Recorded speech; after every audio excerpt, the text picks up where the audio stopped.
So in this talk, I will present some recent progress we have made for investment planning of energy systems and uncertainty.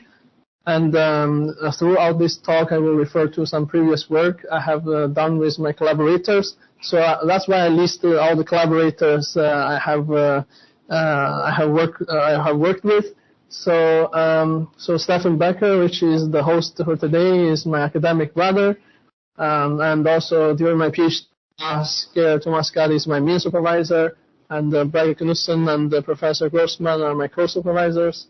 And in the past almost 4 years, I have been working with researchers from the University of Edinburgh, including Professor Ken McKinnon and his postdoc Nicolo Mazzi and Rodrigo Garcia Nava. And Harold Svensson is my project leader at SINTEF, and I have been also discussing a research question with Professor Larry Biegler at CMU. So to begin with, I will give you some background information, mainly on the energy trend in Europe. So as you know, the EU has set a very ambitious climate target to become the first carbon neutral continent by 2050. And also to do that, the EU has set several targets to deploy renewable power generation. For example, 300 gigawatt offshore wind power in the North Sea by 2050. And in addition, there is a massive hydrogen demand expected by 2050 in the EU and the UK. And due to the current energy market reality, the EU also surges toward energy independence. And again, the renewable power and the renewable energy has been given a very important role. So above all this, there is a mature natural gas system in Europe that can be potentially retrofitted for future hydrogen system. So with this, our motivation in this work is first, we want to develop a model that integrates investment planning and retrofit and abandonment so that we can better analyze the economic trade-offs.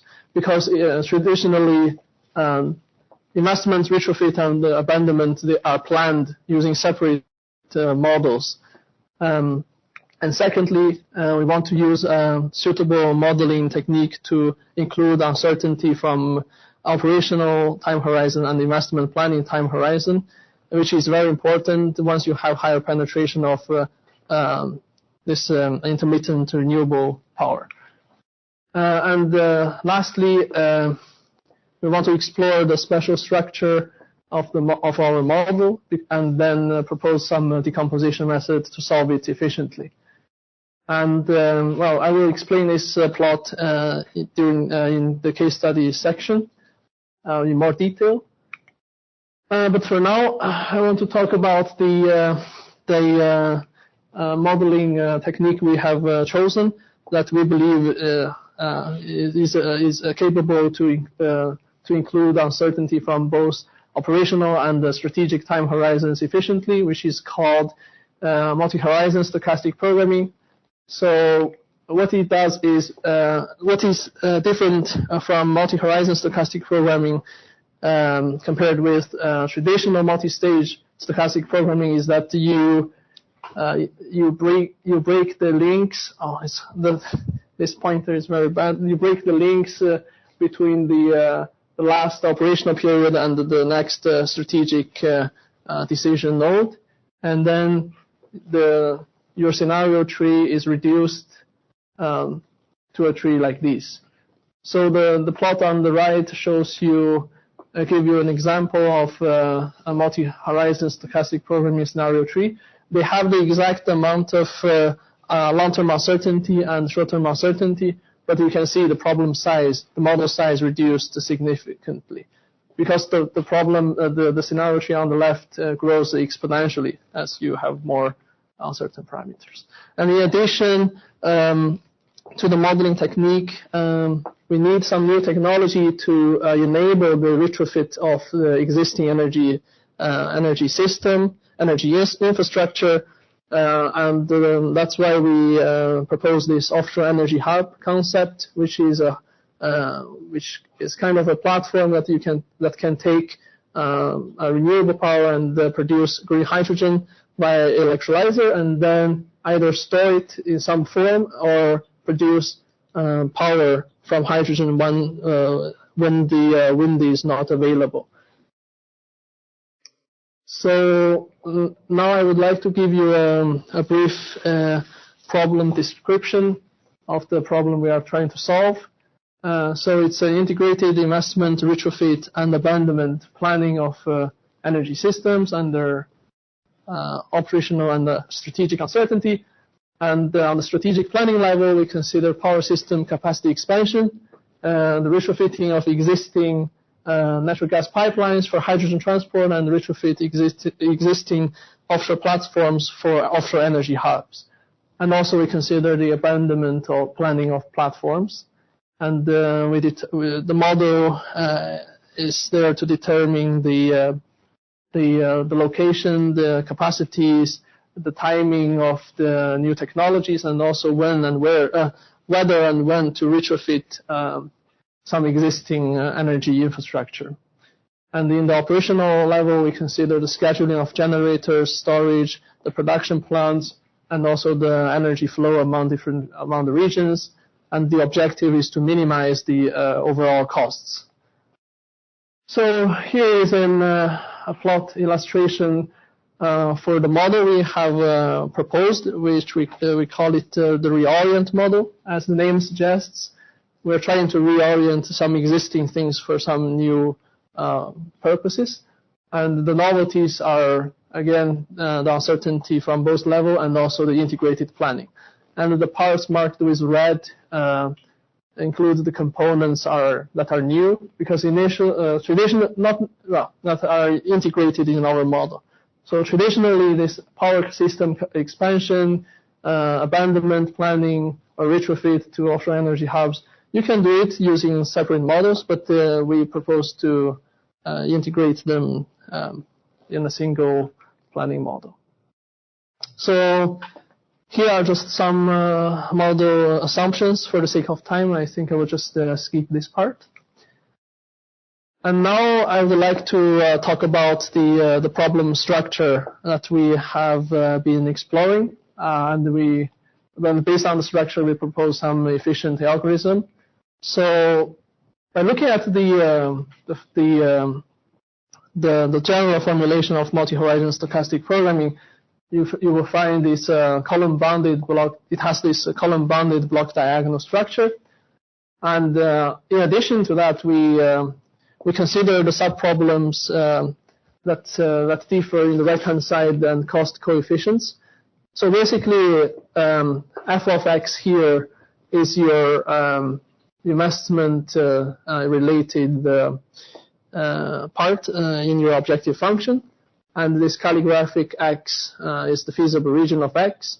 And then g of xici is your operational subproblem, which is a linear problem in our case. And this capital letters C, A, B are the coefficient matrices, and we assume they are the same. They are the same in all the operational subproblems. And by looking at this structure, you will find it can be decomposed by Bender's type decomposition. In this case, the complicating variables is x, and once you fix x, you can see your subproblem gxici can be solved independently. So in addition to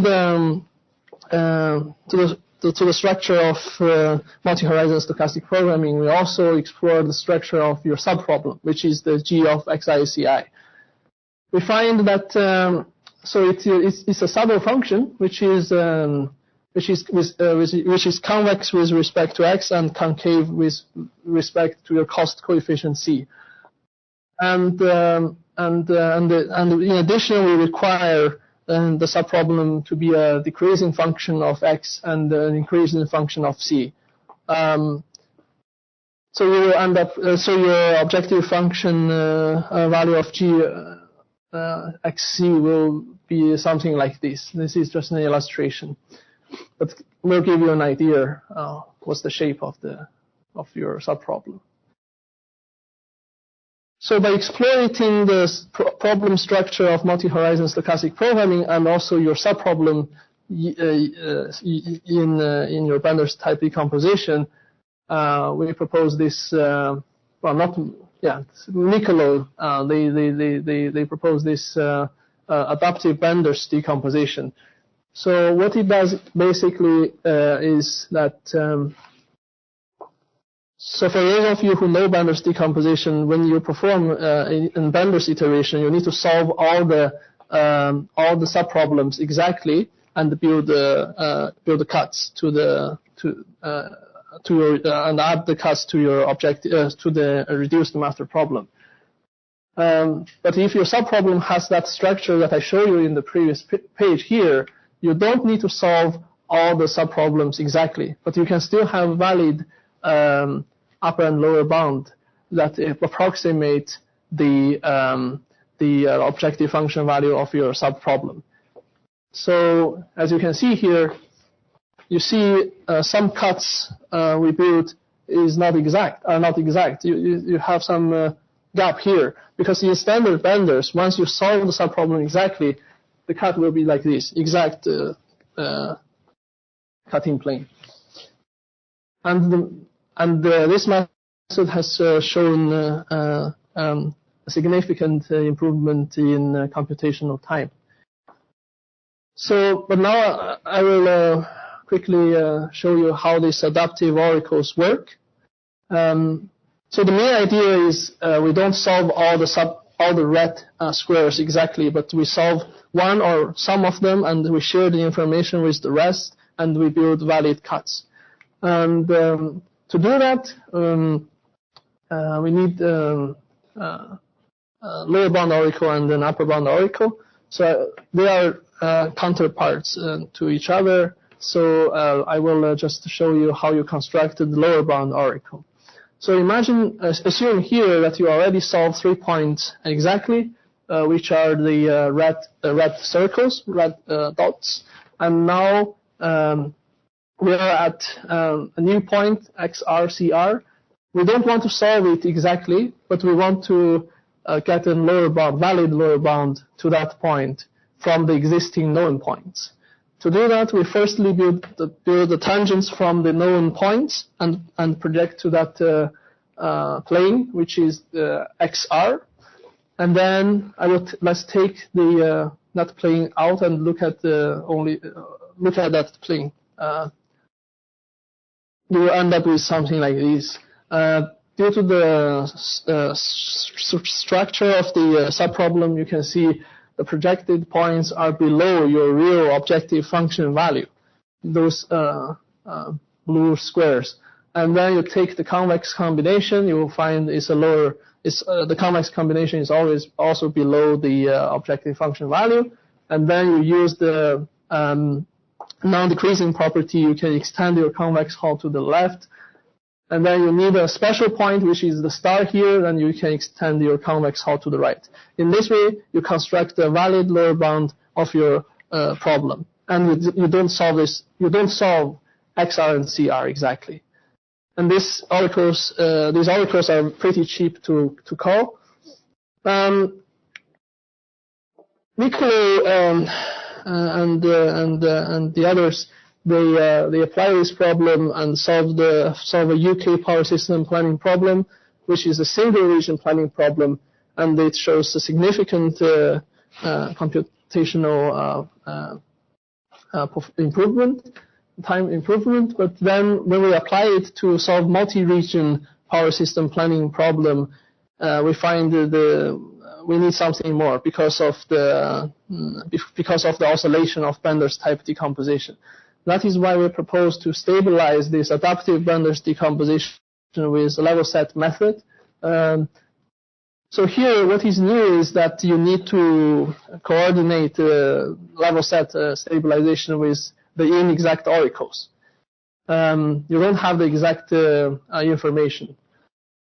In addition to the level set method, we also propose to dynamically adjust your stabilization factor gamma per iteration. And the reason is that we find that the performance of the algorithm is highly dependent on the choice of the stabilization factor gamma. And by doing the dynamic adjustment, the algorithm is more robust. But the level set problem is basically you reduce the master problem, but the objective function is to minimize the distance. It's not to minimize the cost anymore. You minimize the distance from a reference point. And also it's subject to the same feasible region, calligraphic X, and also all the cuts you have added to your reduced master problem. And constraint 3C is the level set constraint. So this constraint means any value that is below a certain value you set is fine, and we want to stay close to the reference point. And now I want to show you with an illustration how this stabilization works. So assume here we're at iteration J, and we already have two cuts there, the blue lines. And based on these two cuts, you will go all the way to the left. But the left, you can see, it's potentially a very bad area that give you very bad cuts, because the cuts will be very steep, and they won't lead you to anywhere. So what we do here is that instead of going there, we set a target. Remember the right-hand side of the level set constraint. We set a target based on the combination of your lower bound and your best upper bound. We say any value that is below Tj is fine, and we want to stay close to the reference point. In this case, is XLMPJ minus 1. Then you will end up with the point XLMPJ. And then you can see you generate a better cut, and you slightly glide to your to the optimum.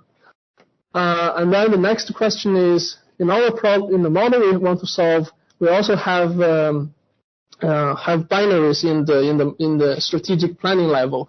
That makes the stabilization very expensive to solve. And to avoid this, we propose another stabilization that is what we call center point problem. So basically the center point problem is, if we go back there, is basically your level method problem, but you remove the objective function, it becomes a feasibility problem. And based on you need to set your solvers in some specific way, so the solver will give you a well-centered point.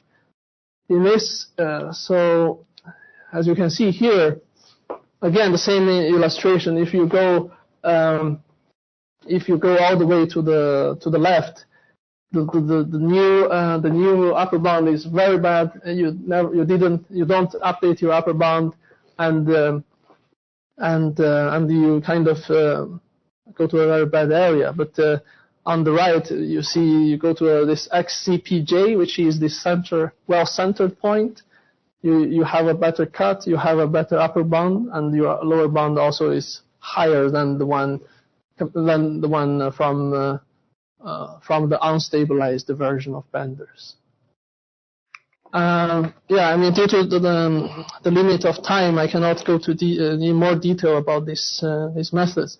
But then you can find more details in the papers. But now I want to show you some case studies that we conducted use this algorithm under the REORIENT model. So the first case study is the UK power system planning model, which we turn off the retrofit and abandonment part. We only keep the power system expansion part, and due to the aggregation of due to the representation of the system, it's a pure linear programming problem.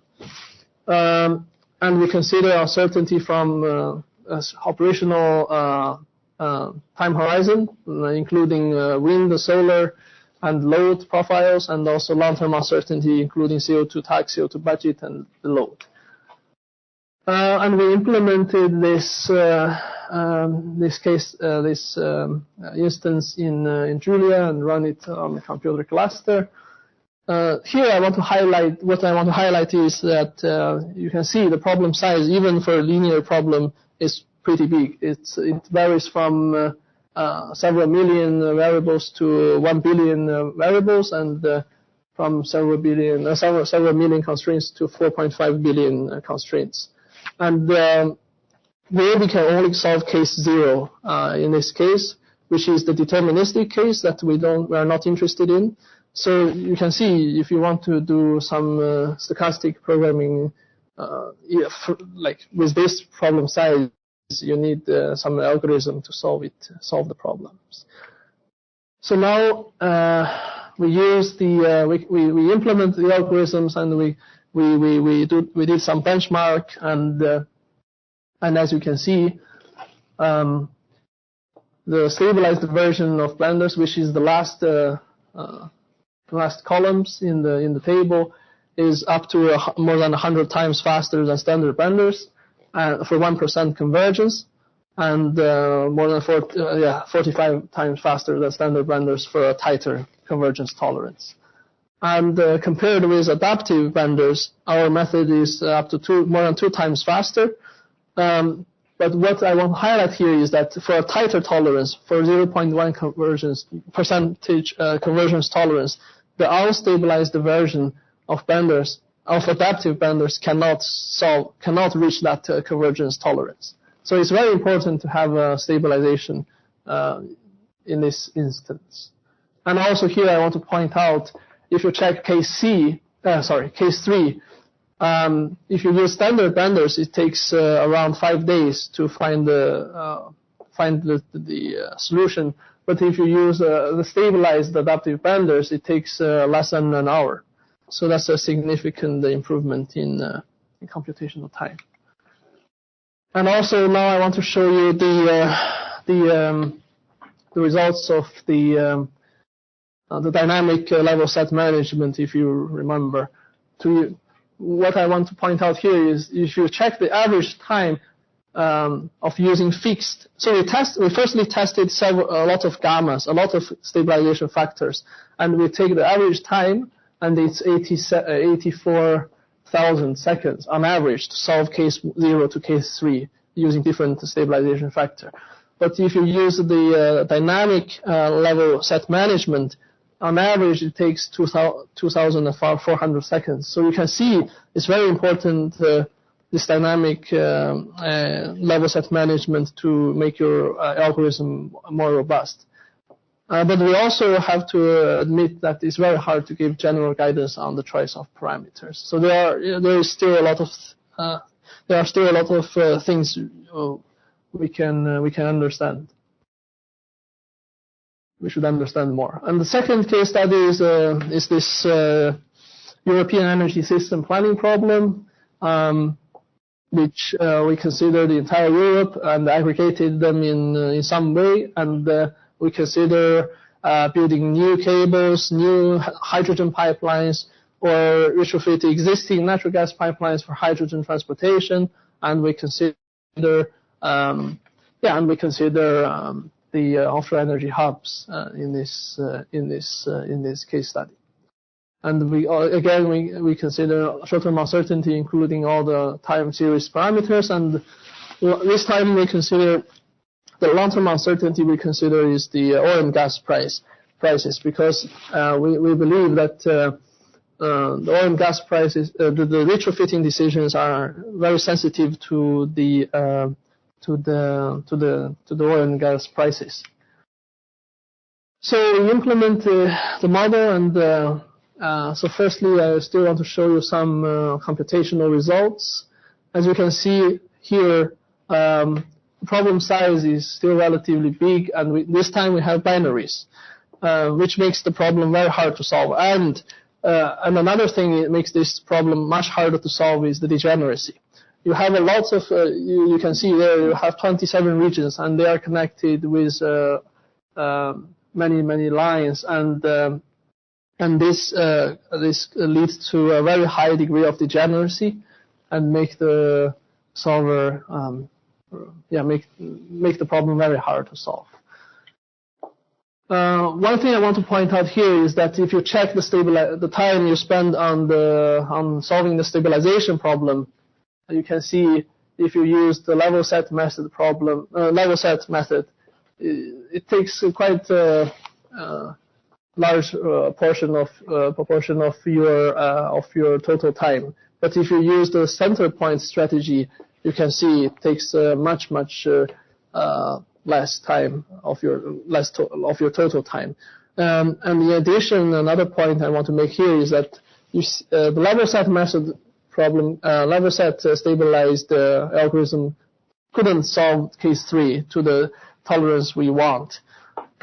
So I think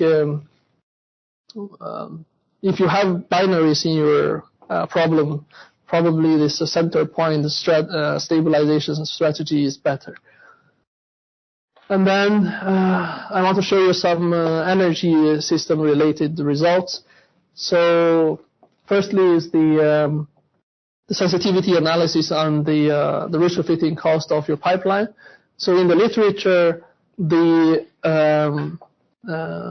retrofitting cost is around 15% of the cost of building new pipelines.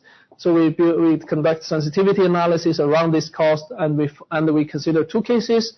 The first case is that the pipelines are not in use, which is a realistic case because there are several pipelines in the North Sea that are not used for natural gas transport. And the other case, case B, the other case, we assume the pipelines are indeed used for natural gas transport now, and we want to retrofit it for hydrogen transport. And you can see in the first case, most of the pipelines, if the cost is below 20% of the building new, the pipelines are retrofitted in most of the scenarios. But in the second case, you can see it's harder because now the pipelines has the function of transporting natural gas, and if you retrofit the pipeline, then the pipeline, there is no profit from natural gas anymore. So it's harder to be economical to retrofit pipelines in the second case. And then I want to show you the system possible system topology from our model. Here I want to point out this is the expected solution because remember we are considering a multi horizon stochastic programming problem. So every scenario will produce a plot like this. But for the sake of presenting the results, we take the expected solution for each stage, and then here it is. It's a bit hard to get some useful information because of the plot is big, and so I will summarize it here. Firstly is we compare the REORIENT model with an investment planning only model, which is the traditional planning model. We find the difference in the number of pipelines the 2 models decide to build, and also we find that in both cases the UK power system, onshore power system, is reinforced, and there is difference in some offshore location, the connection in offshore locations, and also there is a significant difference in the line line connecting Norwegian in one of the Norwegian offshore node and the Northern European offshore node. And also there is some line that is connected in the REORIENT, but that are not connected in the investment planning only model. And also the REORIENT model can produce 24% lower cost in the North Sea region compared with investment planning only model. Here are some tables for the capacity of the technologies in Europe. One point I want to make is that if you check the transmission line capacity, you can see by 2050 the REORIENT model suggests 1,061 gigawatt transmission line capacity, compared with 1,084 gigawatt capacity, transmission line capacity. Another point I want to make here is the capacity of electrolyzers, both offshore and onshore. As you can see, the electrolyzers started to emerge in the system by 2035. That is because the model suggests that for the planning until 2030, the hydrogen is fulfilled, is supplied by steam reforming with CCS. So basically, you produce blue hydrogen until 2030, and then you gradually switch to green hydrogen. And also, if you compare the electrolyzer offshore and onshore, you will find the green hydrogen may mainly be produced offshore, if you check the capacities there. So in summary, we find it's beneficial to conduct integrated planning for energy systems, and the REORIENT model is useful for exploring all the possible alternatives, investment, new technologies, retrofit, and abandonment. And also, our proposed solution methods can solve large-scale LP and MILP very efficiently. And here are the references, and you can find the code in the second and the third references on this page. And due to the time limit, I cannot go in more detail regarding the solution method, but yeah, please check the references if you are interested. Thanks very much.